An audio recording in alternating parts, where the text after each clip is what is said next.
कभी कभी ऐसा होता है ना कि आपको कोई बुखार नहीं है, कोई शारीरिक दर्द नहीं है, आपकी सारी मेडिकल रिपोर्ट एकदम सामान्य है, लेकिन फिर भी अंदर से कुछ सही नहीं लगता। आपकी ऊर्जा का स्तर गिरा हुआ है, काम में ध्यान नहीं लग रहा, नींद बहुत कच्ची हो गई है और छोटी छोटी बातों पर मूड खराब हो रहा है। हम इसे अक्सर खराब दिन या काम का तनाव कहकर टाल देते हैं। लेकिन क्या हो अगर मैं कहूं कि ये कोई साधारण थकान नहीं है? क्या हो अगर आपका शरीर आपको एक बहुत बड़ी चेतावनी दे रहा है, एक ऐसी चेतावनी जो किसी बड़ी बीमारी के दस्तक देने से बहुत पहले ही बजने लगती है? बिल्कुल। और सबसे बड़ी विडंबना यह है कि हम अपनी गाड़ी के डैशबोर्ड पर चमकने वाली चेक इंजन लाइट को तो तुरंत गंभीरता से लेते हैं, लेकिन अपने खुद के शरीर के सिग्नल्स को तब तक अनदेखा करते हैं जब तक कि वह पूरी तरह से ब्रेक डाउन न हो जाए। सच्चाई यह है कि हमारा शरीर हर पल हर सेकंड हमसे बात कर रहा है। बस समस्या यह है कि हमने उसकी भाषा को समझना कभी सीखा ही नहीं।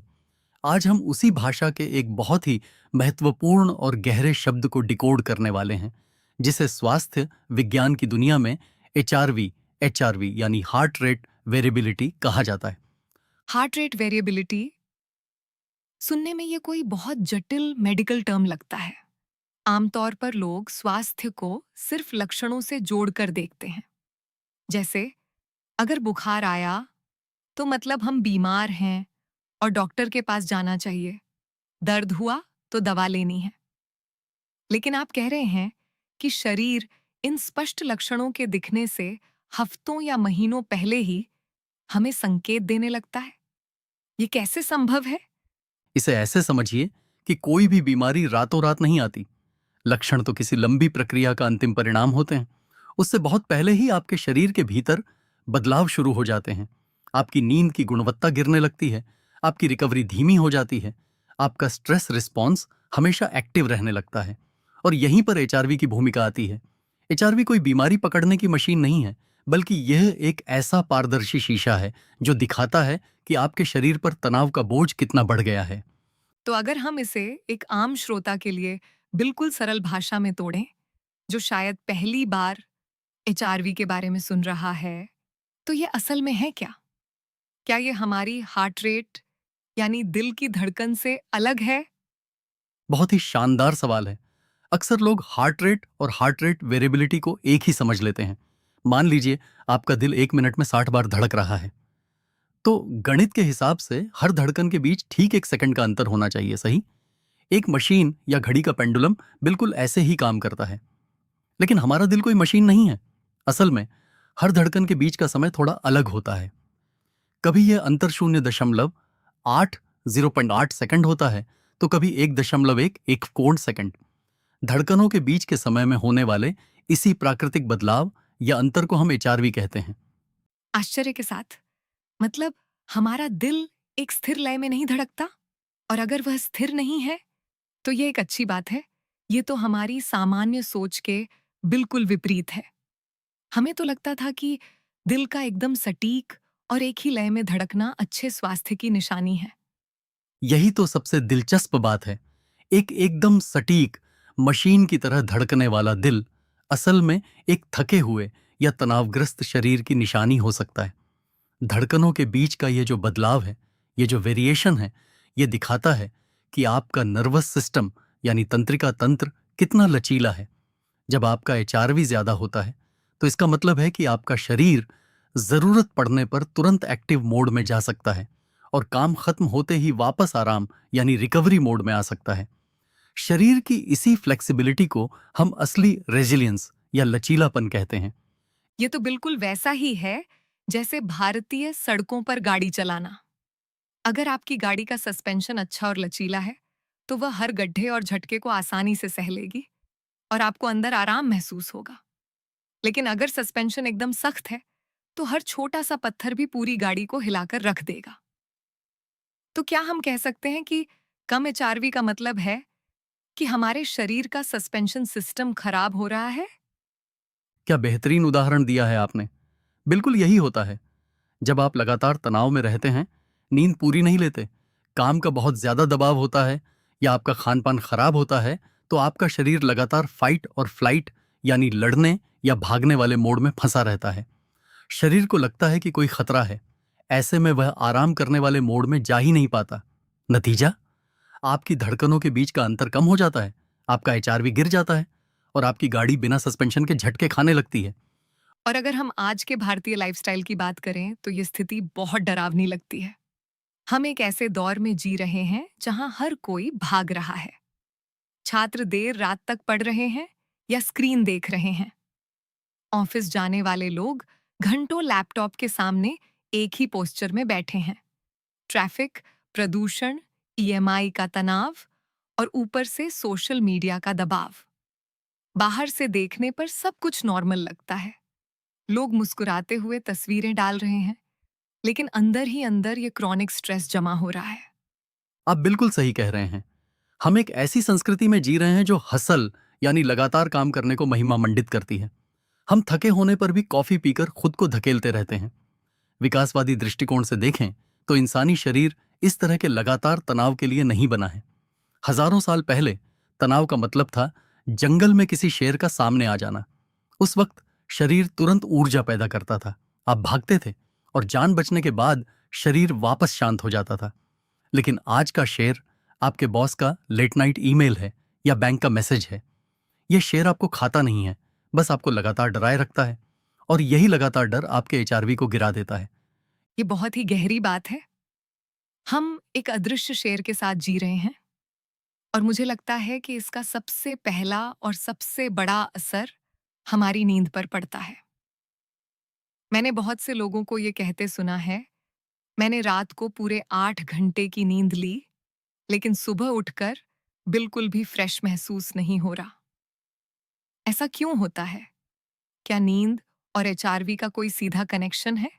नींद और एचआरवी का कनेक्शन सिर्फ सीधा नहीं, बल्कि सबसे मजबूत है। नींद की अवधि और नींद की गुणवत्ता दोनों बिल्कुल अलग चीजें हैं। आप 8 घंटे बिस्तर पर हो सकते हैं, लेकिन अगर उस दौरान आपका नर्वस सिस्टम शांत नहीं हुआ है तो वह नींद किसी काम की नहीं है।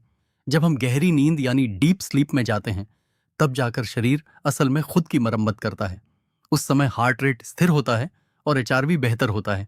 लेकिन अगर आप सोने से ठीक पहले तक फोन की नीली रोशनी देख रहे हैं, तनावपूर्ण खबरें पढ़ रहे हैं या बहुत ज्यादा कैफीन ले चुके हैं, तो आपका शरीर सो तो जाएगा, लेकिन वह रिकवरी मोड में नहीं जा पाएगा।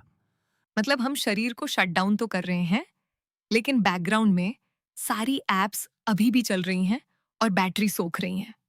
ऐसे में तो हेल्थ ट्रैकिंग डिवाइस बहुत काम आ सकते हैं। लेकिन मैंने एक और अजीब सी चीज देखी है। आजकल लोग स्मार्ट वॉच या रिंग पहनते हैं और सुबह उठकर अपना डेटा देखकर और ज्यादा तनाव में आ जाते हैं। किसी का एचआरवी आज 60 है, कल 50 हो गया, तो वह घबरा जाता है।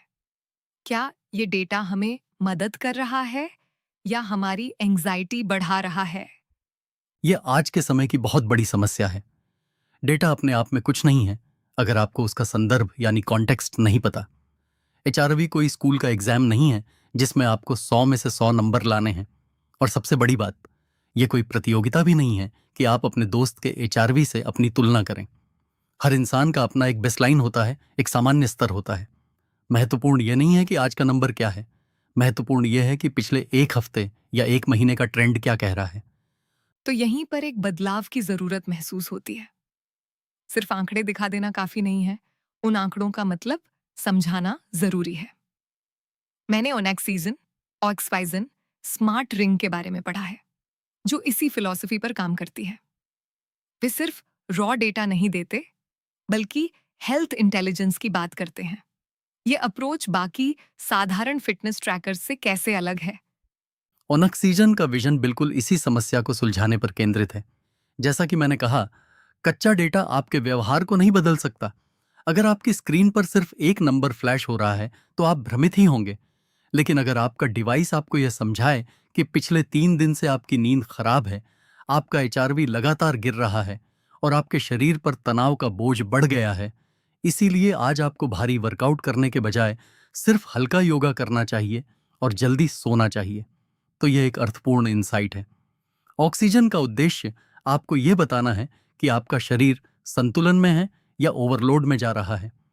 ये बहुत ही सशक्त विचार है, क्योंकि कई बार हमारा दिमाग हमसे कह रहा होता है कि आज और मेहनत करनी है, आज जिम में पसीना बहाना है, लेकिन हमारा शरीर अंदर से कह रहा होता है कि मुझे थोड़ा आराम चाहिए।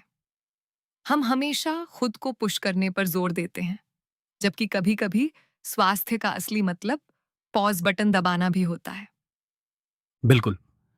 आधुनिक स्वास्थ्य का मतलब सिर्फ अंधाधुंध भागना नहीं है।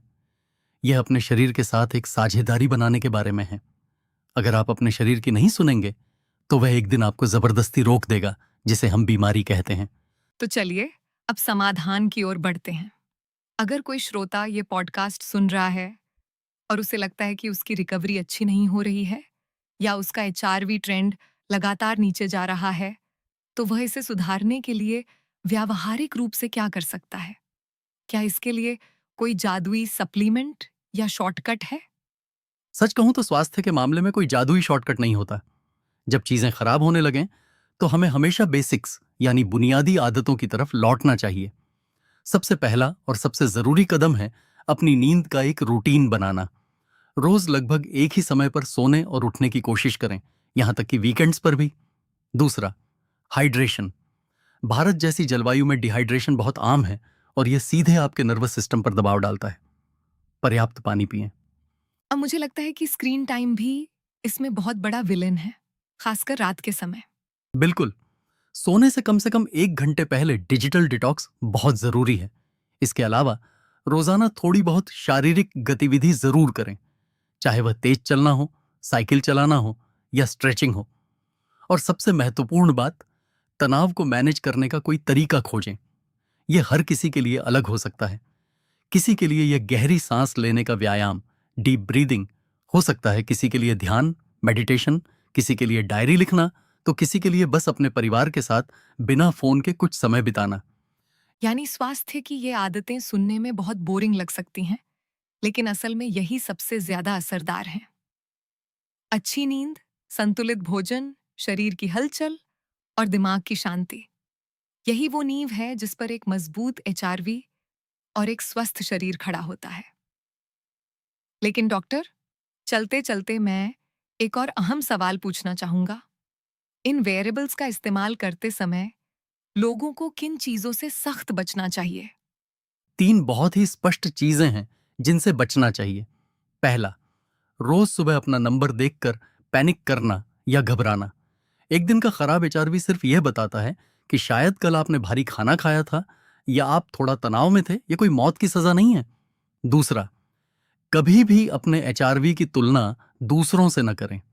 आपकी जेनेटिक्स, आपकी उम्र, आपका फिटनेस लेवल दूसरों से अलग है। और तीसरा, सबसे अहम नियम, सिर्फ एचआरवी देखकर कोई बड़ा मेडिकल निर्णय न लें। यह एक सिग्नल है, पूरी कहानी नहीं। अगर आपको लगातार थकान है, सीने में दर्द है या सांस लेने में तकलीफ है, तो आपका वेयरेबल आपके डॉक्टर का विकल्प नहीं बन सकता। आपको तुरंत एक विशेषज्ञ से मिलना चाहिए। ये बहुत ही जरूरी चेतावनी थी। वेयरेबल्स हमें जागरूकता दे सकते हैं, वो हमें हमारे शरीर के पैटर्न समझा सकते हैं, लेकिन वे मेडिकल केयर की जगह कभी नहीं ले सकते। एकदम सही। वेयरेबल्स एक कंपास की तरह हैं, जो आपको सही दिशा दिखाते हैं, लेकिन उस रास्ते पर चलना और जरूरत पड़ने पर सही मदद लेना, यह पूरी तरह से आपकी जिम्मेदारी है। तो दोस्तों, आज की इस गहरी और दिलचस्प चर्चा से जो सबसे बड़ी बात निकलकर सामने आई है, वह यह है कि हमारा शरीर कभी चुप नहीं रहता। वह हर दिन, हर पल हमें संकेत देता है। कभी हमारी नींद के जरिए, कभी हमारी ऊर्जा के स्तर के जरिए और सूक्ष्म रूप से हमारे एचआरवी के जरिए। सवाल ये नहीं है कि क्या शरीर बोल रहा है, सवाल ये है कि क्या हम सुनने के लिए तैयार हैं। और जब आप इन संकेतों को सुनना और समझना शुरू कर देते हैं, तब आप स्वास्थ्य को लेकर रिएक्टिव नहीं रहते।